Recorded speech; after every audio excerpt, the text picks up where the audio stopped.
Zeus'un kızı. Aku tidak pernah melihatnya lagi, sampai bertahun-tahun kemudian ketika takdir membawa kami bersama dalam istana di Istanbul. Mata yang sama, pandangan yang sama, tai lalat yang sama di bibirnya. Aku tahu suatu hari api ini akan membakar kami berdua. Ini adalah kata-kata Dervish kepada Handan Sultan.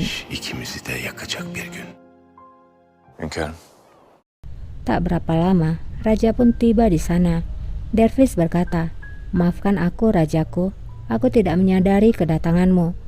Raja pun berkata, "Aku tidak bisa tidur, Dervish. Aku ingin meminta pendapatmu." Dervish pun berkata, "Apakah ada sesuatu yang mengganggumu?" Raja pun berkata, "Julfikar Aga. Sangat sulit menemukan Aga yang setia dan kuat sepertinya. Aku ingin dia dekat denganku. Bagaimana menurutmu?" Sen ne dersin? Dervish pun menjawab, "Jika menurutmu itu sesuai, rajaku. Münasip görürsünüz hünkârım. Tapi ada sesuatu yang harus kamu ingat, rajaku.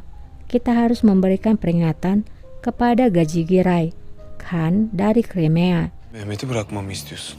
Raja menjawab, "Kamu ingin aku melepaskan Shahin dan Mehmet."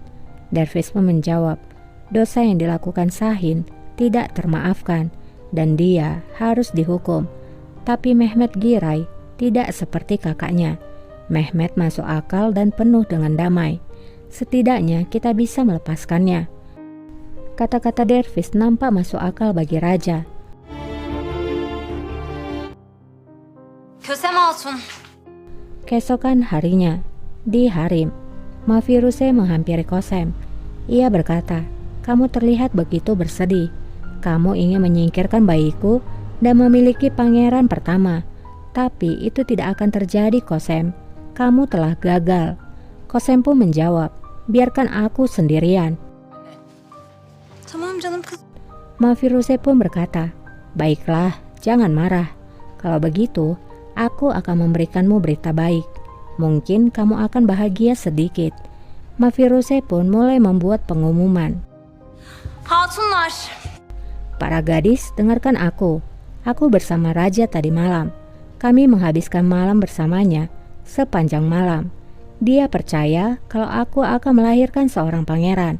Dia bahkan memikirkan sebuah nama. Dia akan memberikan namanya Osman." Osman.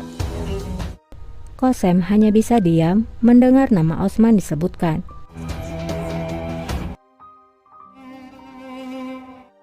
Di penjara, Shahin terlihat sudah seperti orang gila. Ia menggaruk-garuk kepalanya, sementara Mehmet terus saja berjalan mondar-mandir. Melihat Dervish Pasa yang tiba, Shahin pun merasa lega dan berkata, "Akhirnya, Dervish Pasa, kami telah menantikanmu." Hayet Derviş Paşa. Dervish pun berkata, "Akhirnya raja telah membuat keputusan bagi kalian." Shahin berkata, "Kamu tidak akan bisa menang lagi, Dervish. Buka pintu ini." Dervish sambil bermain-main berkata, "Raja hanya memilih di antara kalian berdua." Dia pun melirik ke arah Shahin dan Mehmet. Akhirnya Dervish pun berkata, "Raja memilih Mehmet Giray untuk dibebaskan, dan kamu, Shahin, akan tetap berada di sini." Giray'ı bağışladılar. Sen kalıyorsun Şahin Giray. Shahin pun berkata, "Apa artinya ini, Dervish? Bukan ini kesepakatan kita. Tutamazsın. Aç şu kapıyı. Kamu tidak bisa mengurungku di sini. Buka pintunya." Dervish pun berkata, "Tanyakan saja pada adikmu, Shahin. Dialah yang ingin kamu untuk tetap berada di sini." Oh. Nampaknya itu adalah perjanjiannya dengan Fahriye Sultan. Shahin pun terdiam. Şahin. Mehmet lalu berkata, "Dia berbohong. Aku tidak membuat perjanjian dengan siapapun. Jangan percaya padanya. Dia berbohong." Shahin terlihat hanya diam saja. Dervish berkata, "Kamu layak berada di tempat di mana kamu berada, Shahin Giray. Kamu akan menghabiskan seluruh hidupmu berada di sini." Shahin pun ingin menangkap Dervish, namun Dervish bisa menghindar. Dervish berkata, "Yedi Kule akan menjadi kuburanmu." Shahin pun berkata, "Dan istana itu juga akan menjadi kuburanmu." Namun Dervish tetap pergi. Sahin pun merasa kesal dan berkata, "Lepaskan aku dari sini." Kalbini köpeklere atacağım.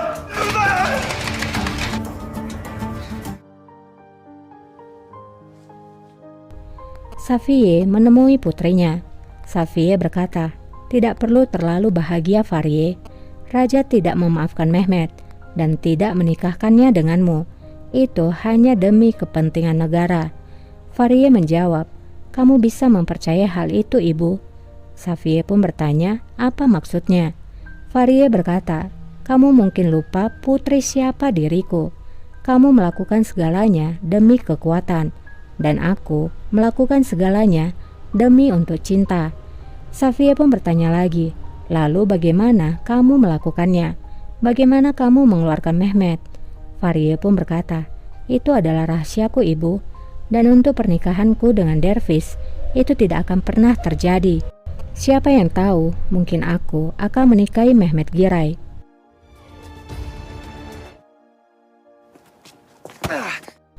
Raja sedang berlatih bersama Iskandar. Saat itu Qasem ingin menghampiri Raja, dan Iskandar melihat kedatangan Qasem hingga membuatnya teralihkan dan Raja bisa memukulnya. Melihat pandangan Iskandar, Zulfikar pun melihat ke arah yang sama. Zulfikar pun menundukkan pandangannya setelah mengetahui kalau itu adalah selir dari Raja. Zülfikar ağa. Qasem pun tiba di hadapan Raja. Raja lalu memperkenalkan Qasem kepada Zulfikar. İşte o gece "Dia adalah kesayanganku, Qasem Hatun, yang berdiri di hadapan orang-orang pada malam itu dan membuat mereka menjadi terdiam." Allah razı olsun. Zulfikar pun berkata, "Tuhan memberkatimu.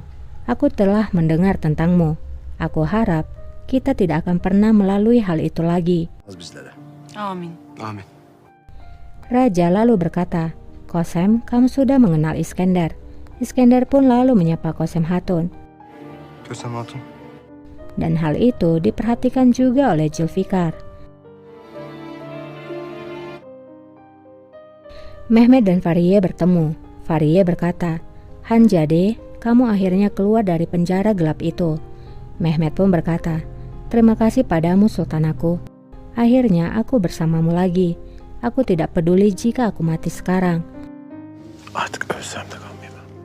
Fariye pun menjawab, "Jangan berbicara tentang kematian lagi. Segalanya akan baik-baik saja." Mehmet pun bertanya, "Lalu bagaimana dengan Sahin? Dia masih di Yedikule. Setelah apa yang kamu ketahui, aku tidak akan bisa memintamu untuk membebaskannya. Tapi dia adalah kakakku." Dervish yang melihat Mehmet kemudian menghampirinya. Fariye pun akhirnya pergi. Dervish berkata kalau Raja sedang berada di taman. Çıkmışlar.